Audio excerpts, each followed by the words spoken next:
അധ്യക്ഷനായിട്ടുള്ള ഈ കേസിൻ്റെ ഓർമ്മസമിതിയുടെ നേതൃത്വത്തിൽ ഈ വർഷം തന്നെ 2025 മെയ് മാസത്തിൽ നമ്മൾ ഇത്തരത്തിലൊരു സമരം കേരളത്തിലെ എല്ലാ ജില്ലക്കകത്തും 14 ജില്ലക്കകത്തുമുള്ള താലൂക്ക് കേന്ദ്രങ്ങളിലേക്ക് ഇത്തരത്തിൽ നമ്മൾ സമരം നടത്തുകയുണ്ടായി.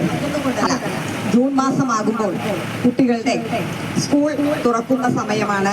ഇവരുടെ അഡ്മിഷനുമായി ബന്ധപ്പെട്ടുകൊണ്ട് ജാതി സർട്ടിഫിക്കറ്റിലെ കാലതാമസം ഒഴിവാക്കണം എന്നാവശ്യപ്പെട്ടുകൊണ്ട് സംസ്ഥാന തലത്തിൽ തന്നെ വിവിധ താലൂക്കുകളിൽ നിന്നും നമുക്ക് ലഭിച്ച പരാതിയുടെ അടിസ്ഥാനത്തിലാണ് PKS അത്തരത്തിലൊരു സമരവുമായി മുന്നോട്ട് വന്നത്.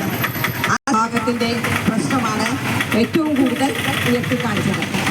അപ്പോൾ അത്തരത്തിൽ വീണ്ടും ഒരു സമരവുമായി നമുക്ക് കോട്ടയം ജില്ലാ താലൂക്ക് ഓഫീസിലേക്ക് വരേണ്ടി വന്നത് വീണ്ടും ഉദ്യോഗസ്ഥരുടെ ഭാഗത്തു നിന്നുണ്ടാകുന്ന ഉദാസീന മനോഭാവം കൊണ്ടുതന്നെയാണ്. നമുക്കറിയാം, പട്ടികജാതി വിഭാഗത്തിൽ 53ഓളം ജാതികളുണ്ട്.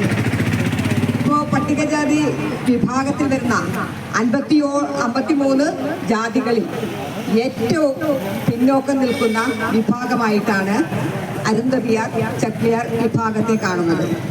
നമുക്കറിയാം, അവരുടെ ചരിത്രം പരിശോധിച്ചു കഴിഞ്ഞാൽ 100 വർഷം മുന്നേ നമ്മുടെ സംസ്ഥാനവുമായി ബന്ധപ്പെട്ട് കിടക്കുന്ന തമിഴ്നാട് പ്രദേശത്തിൽ നിന്നുള്ള ഒരു സമരവുമായി ബന്ധപ്പെട്ടുകൊണ്ട് കേരളത്തിന്റെ ഈ ജനവിഭാഗങ്ങളുടെ ജനസംഖ്യ പരിശോധിച്ചു കഴിഞ്ഞപ്പോൾ നമുക്കറിയാം, ഇപ്പോൾ കോട്ടയം ജില്ലക്കകത്ത് തന്നെ 300ഓളം കുടുംബങ്ങളുണ്ട്. ഏറ്റവും പോപ്പുലേഷൻ കുറഞ്ഞൊരു വിഭാഗമാണിത്. ഏറ്റവും കൂടുതൽ പോപ്പുലേഷൻ ഉള്ളത് നമ്മുടെ തമിഴ്നാടുമായി ബോർഡർ പങ്കിടുന്ന ഇടുക്കി ജില്ലക്കകത്താണ്.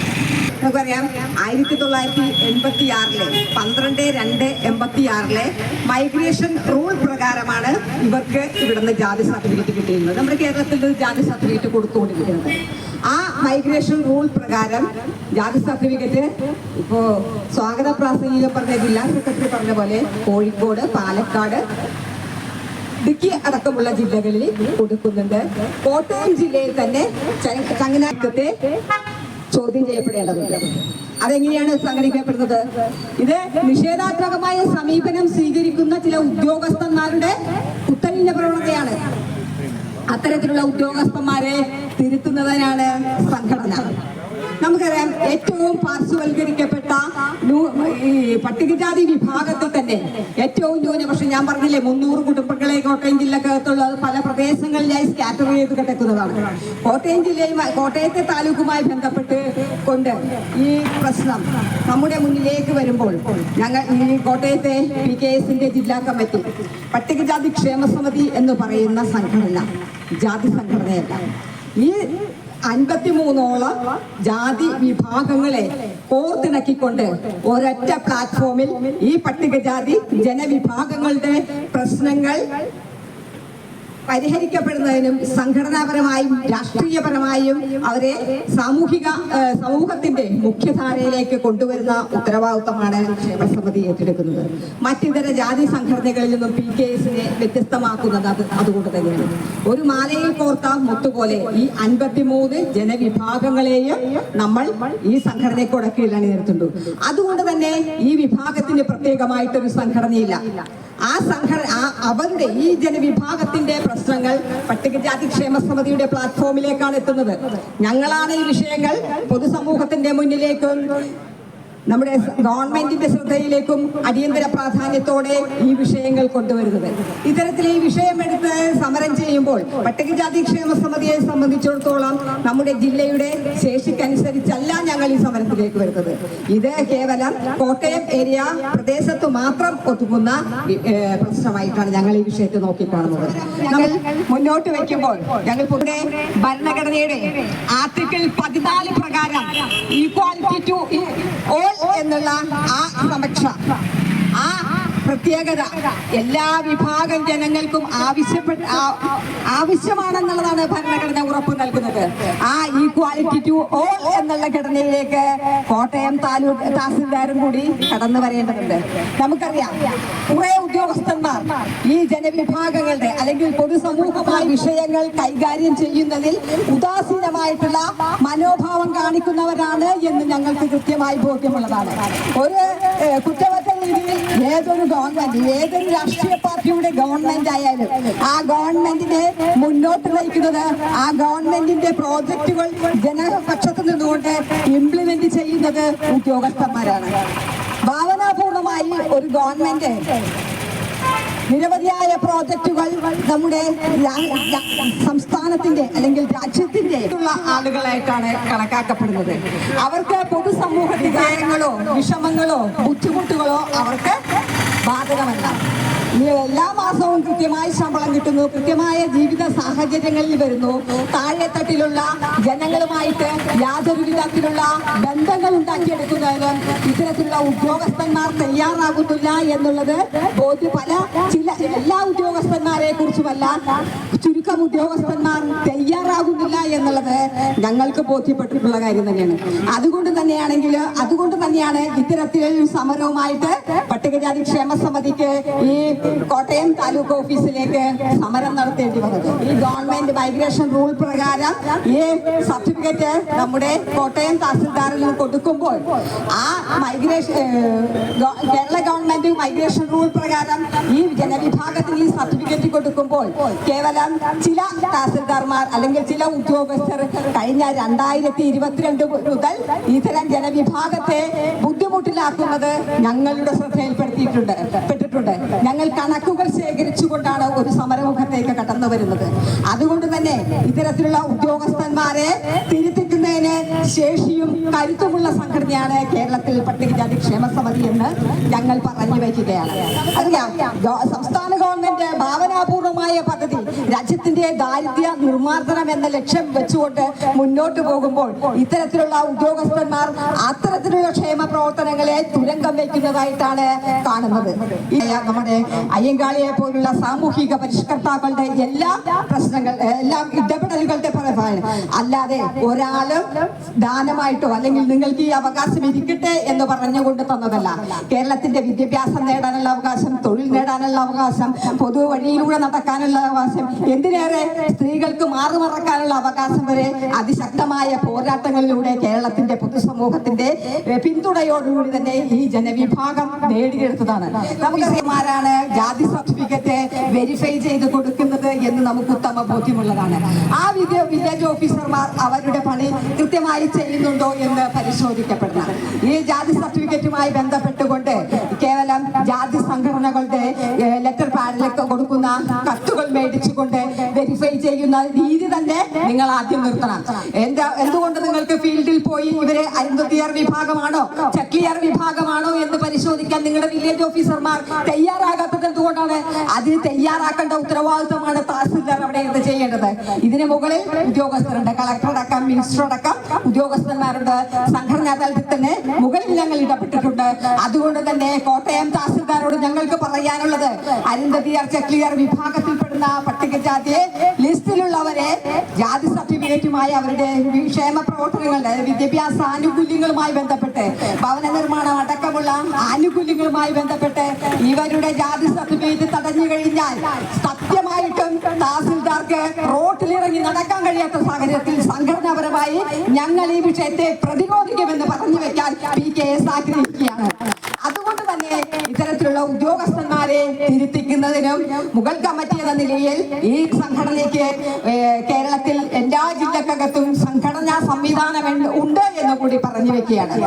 ഏറ്റവും ദുർബലരായിട്ടുള്ള ജനവിഭാഗത്തെ സമൂഹത്തിന്റെ മുഖ്യധാരയിലേക്ക് കൊണ്ടുവരുന്നതിനാണ് ഈ ചക്ലിയാർ അരുന്ധതിയാർ വിഭാഗത്തെ നമ്മുടെ കേരള സംസ്ഥാനത്തിന്റെ ഭാഗമായി കണ്ടിട്ടുള്ളത്. നമുക്ക് തലമുറ എന്ന് പറയുന്നത് 25 വർഷമാണ് അവരുടെ ആ ഒരു തലമുറയായി നമ്മൾ കണക്കാക്കുന്നത്. അപ്പോൾ ഈ വിഭാഗങ്ങൾ 3-4 തലമുറകളായി നമ്മുടെ കേരള സംസ്ഥാനത്ത് താമസിക്കുന്നു. അത്തരത്തിലുള്ള ആളുകൾക്ക് ഈ സർട്ടിഫിക്കറ്റ് കൊടുക്കുന്നതിന് ഉദ്യോഗസ്ഥന്മാർ തയ്യാറാകുന്നില്ല എന്ന് പറഞ്ഞത് ഞാൻ ആദ്യം പറഞ്ഞ പോലെ തന്നെ അവരുടെ ദുഷ്ടലാക്ക് തന്നെയാണ്. രാഷ്ട്രീയപരമായിട്ട് വ്യത്യസ്തമായ രാഷ്ട്രീയ ചിന്താഗതികൾ പുലർത്തുന്നവരുണ്ടാവും. ഇവരുടെ എല്ലാം വിചാരം ഈ സംവരണം എന്നത് ഈ ഉദ്യോഗസ്ഥന്മാർ നൽകുന്ന ഔദാര്യമാണ്, മറിച്ച് ഭരണഘടനാപരമായി പട്ടികജാതി ജനവിഭാഗങ്ങൾക്ക് ഉള്ള അവകാശമാണെന്ന് കാണുന്നില്ല. സംവരണം എന്തിനാണ്? ജാതീയപരമായ അവശത പരിഹരിക്കുന്നതിന് വേണ്ടിയാണ്. പൊതുസമൂഹത്തിന്റെയോടൊപ്പം ഈ ജനവിഭാഗത്തെ ഉയർത്തിക്കൊണ്ട് വന്നുകൊണ്ട് അവരെ പൊതുസമൂഹത്തിന്റെ ജനവിഭാഗങ്ങളുടെ ഒപ്പം എത്തിക്കുന്നതിന് വേണ്ടിയാണ് ഈ സംവരണം ഭരണഘടന ജാതീയപരമായ അവശത പരിഹരിക്കുന്നതിന് നൽകിയിരിക്കുന്നത്. അത് കേവലം ഉദ്യോഗസ്ഥന്മാരുടെ ഔദാര്യമല്ല എന്നുകൂടി മനസ്സിലാക്കി പോണം. അതുകൊണ്ട് തന്നെ കേരളത്തിൽ ഇത്തരത്തിൽ ചെക്ലിയാർ അരുമ്പതിയാർ വിഭാഗങ്ങൾ നടത്തുന്ന ഈ സമരത്തിന് PKS എല്ലാവിധ പിന്തുണയും പ്രഖ്യാപിക്കുകയാണ്. ഇത് കേവലം കോട്ടയം താലൂക്ക് ഓഫീസിന് മുന്നിൽ അവസാനിപ്പിക്കുന്ന സമരമല്ല. ഈ സമരത്തിന് തുടർ സമരങ്ങൾ ഉണ്ടാകും. അതുകൊണ്ട് തന്നെ കോട്ടയം തഹസിൽദാർ അടക്കമുള്ളവർ ഈ സമരത്തെ നോക്കിക്കാണുന്നത് ഏത് രീതിയിലാണെന്ന് ഞങ്ങൾ മനസ്സിലാക്കിക്കൊണ്ട് തന്നെയാണ് ഈ സമരത്തിലേക്ക് കടന്നു വന്നിട്ടുള്ളത്. അതുകൊണ്ട് തന്നെ വരുന്ന നാളുകളിൽ അതിശക്തമായ പ്രക്ഷോഭത്തിലേക്ക് സംഘടന എന്ന നിലയിൽ PKSനെ കൊണ്ടുചെന്ന് എത്തിക്കരുത് എന്ന് മാത്രം സൂചിപ്പിച്ചുകൊണ്ട് ഈ സമരം ഔപചാരികതയുടെ PKSന്റെ സംസ്ഥാന കേരള ഘടകത്തിന് വേണ്ടി ഉദ്ഘാടനം ചെയ്തതായി അറിയിച്ചുകൊണ്ട് എന്റെ ചുരുക്കം വാക്കുകൾ നിർത്തുന്നു. നന്ദി, നമസ്കാരം. ഉദ്ഘാടന പ്രാസംഗം സൂചിപ്പിച്ച കണക്ക് 3 മാസങ്ങൾക്ക് മുമ്പ് എല്ലാ താലൂക്ക് ഓഫീസിന്റെ മുന്നിലേക്കും വലിയ സമരങ്ങൾ സംഘടിപ്പിക്കപ്പെട്ടതാണ്. ആ സമരങ്ങൾ സംഘടിപ്പിക്കപ്പെട്ടതിന് ആധികാരികമായ മുദ്രാവാക്യം എന്ന് പറയുന്നത് 53 ജനവിഭാഗങ്ങളിൽ ഉൾപ്പെട്ട പട്ടികജാതി ലിസ്റ്റിൽപ്പെട്ട ആളുകൾക്ക് താമസം കൂടാതെ സർട്ടിഫിക്കറ്റ് നൽകണം എന്നുള്ളതാണ്. ആ സമരം ഈ താലൂക്ക് ഓഫീസിന് മുന്നിൽ നടത്തിയിട്ടുണ്ട്. എന്നാൽ ഇതൊന്നും ചെവിക്കൊള്ളാതെ ഒരു താലൂക്കിന്റെ ഭരണാധികാരി താനാണ് എന്ന് തോന്നിപ്പിക്കുന്ന രീതിയിലുള്ള നടപടികളുമായിട്ടാണ് കോട്ടയത്തെ തഹസിൽദാർ മുന്നോട്ട് കടന്നു വരുന്നത്. 2022 വരെ യാതൊരു തടസ്സവും കൂടാതെ ഈ വിഭാഗത്തിന് ഈ താലൂക്ക് ഓഫീസിൽ നിന്ന് സർട്ടിഫിക്കറ്റ് കൊടുത്തുകൊണ്ടിരുന്നു. ഇന്ന് സർട്ടിഫിക്കറ്റിനായിട്ട് കടന്നു വരുന്ന അവരുടെ മാതാപിതാക്കൾ ഈ സർട്ടിഫിക്കറ്റ് വാങ്ങി സർക്കാർ സർവീസുകളിൽ ജോലി വാങ്ങി അത്തരം ആളുകളുടെ മക്കളാണ് ഇന്ന് ഈ താലൂക്ക് ഓഫീസിന് മുന്നിലേക്ക് സർട്ടിഫിക്കറ്റിന് വേണ്ടി കടന്നു വരുന്നത്. ഏത് സർട്ടിഫിക്കറ്റ് കൊടുക്കണമെങ്കിലും അതിനൊരു വ്യക്തമായ നിയമമുണ്ട്. നിയമത്തിന്റെ അടിസ്ഥാനത്തിൽ മാത്രമേ കൊടുക്കാൻ കഴിയുള്ളൂ.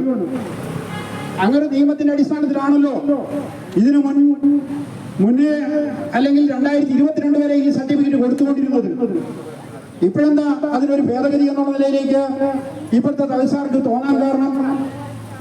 അപ്പോ താൻ ഒരു ഭരണാധികാരിയാണെന്ന് തെളിയിക്കുക, താനൊരു മാടമ്പിയാണെന്ന് തെളിയിക്കുക, പ്രത്യേകിച്ചും പാർശ്വവൽക്കരിക്കപ്പെട്ട വിഭാഗത്തിനിടയിൽ താനൊരു മാടമ്പിത്തരം എന്നുള്ള നിലയിലേക്ക് മുന്നോട്ട് യാതൊരു നിയമത്തിന്റെയും സാധ്യതയില്ലാതെയാണ് ഈ സർട്ടിഫിക്കറ്റ് നിഷേധിക്കപ്പെടുന്നത്. ഇന്ന് സംസ്ഥാനം ഭരിച്ചുകൊണ്ടിരിക്കുന്ന ഇടതുപക്ഷ ജനാധിപത്യ മുന്നണിയുടെ ഗവൺമെന്റ് ആ ഗവൺമെന്റ് നിലപാടിന് വിരുദ്ധമായിട്ടാണ് ഈ സർക്കാർ ഉദ്യോഗസ്ഥന്മാർ പെരുമാറിക്കൊണ്ടിരിക്കുന്നത്.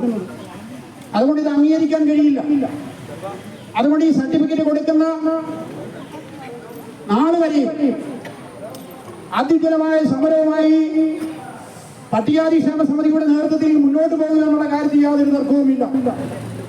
ഇതിനു മുമ്പും പല ഭരണാധികാരികളും പല ധിക്കാരപരമായ സമീപനങ്ങളെല്ലാം എടുത്തുകൊണ്ട് സാധാരണ ജനങ്ങളുടെ മേൽ കുതിര കയറുമ്പോൾ അതിനെല്ലാം ശക്തമായ രീതിയിൽ തടഞ്ഞു നിർത്തി ഓർച്ച സംഘടനയാണ് പട്ടികജാതി ക്ഷേമ സമിതി.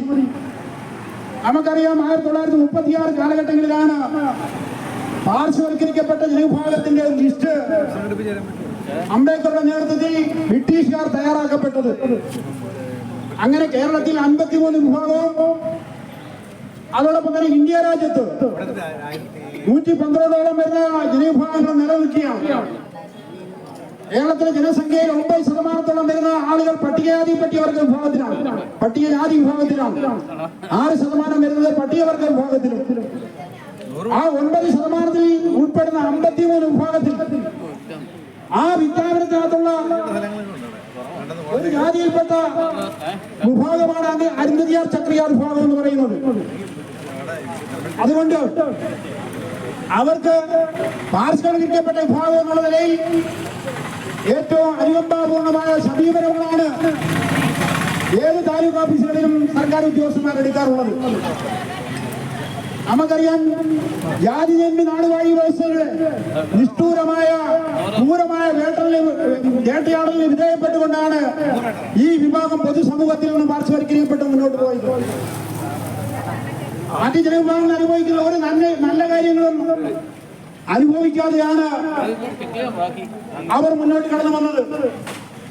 1947 നമ്മുടെ ഇന്ത്യ രാജ്യം സ്വാതന്ത്ര്യത്തിന് ശേഷമാണ് ഈ ലിസ്റ്റ് ഭരണഘടനയ്ക്ക് വിധേയപ്പെടുന്നത്.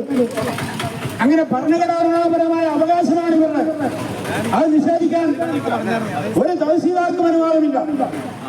തഹസീൽദാർ എന്ന് പറയുന്നത് ഒരു സർക്കാർ ഉദ്യോഗസ്ഥൻ മാത്രമാണ്. ആ സർക്കാർ ഉദ്യോഗസ്ഥന് നികുതിപ്പണമാണ് അദ്ദേഹം ശമ്പളം പറ്റുന്നത്. ആ നികുതിപ്പണം ശമ്പളം പറ്റിയത് കൊണ്ട് സാധാരണ ജനങ്ങൾക്ക് സേവനം ചെയ്യുക എന്നുള്ള നിലപാടിലേക്ക് കടന്നു വരണം. അല്ലാതെ ഏത് നിയമവും തങ്ങളുടെ വ്യാഖ്യാനത്തിനനുസരിച്ച് വ്യാഖ്യാനിക്കപ്പെടുകയും അതിനനുസരിച്ച് ജനങ്ങളെ ബുദ്ധിമുട്ടിക്കുകയും ചെയ്യുന്ന നടപടി ഒരിക്കലും ഒരു ജനാധിപത്യ സമൂഹത്തിന് അംഗീകരിക്കാൻ കഴിയില്ല. ആ ജനാധിപത്യ സമൂഹത്തിന് ജനങ്ങളുടെ താല്പര്യമാണ് ഏറ്റവും പ്രധാനപ്പെട്ടത്. ആ താല്പര്യത്തെ മുന്നിൽ നിർത്തിക്കൊണ്ട് അതിശക്തമായ സമരവുമായി ഈ താലൂക്ക് ഓഫീസിന് മുന്നിലേക്ക് പട്ടികജാതി ക്ഷേമ സമിതിയുടെ നേതൃത്വത്തിൽ മുന്നോട്ട് കടന്നു വരും എന്നുള്ള കാര്യം സൂചിപ്പിച്ചുകൊണ്ട് ഇവിടെ നടത്തിയ ഈ സമരത്തിന് അഭിവാദ്യം അർപ്പിച്ചുകൊണ്ട് ഞാൻ ചെറിയ വാക്കുകൾ ചുരുക്കുന്നു. നിങ്ങൾക്ക് എന്റെ അഭിവാദനങ്ങൾ. ഈ സമരത്തെ അഭിവാദ്യം ചെയ്തുകൊണ്ട് PKSന്റെ സംസ്ഥാന കമ്മിറ്റി അംഗം സഖാവ് AK ബാബു നിങ്ങളോട് സംസാരിക്കും.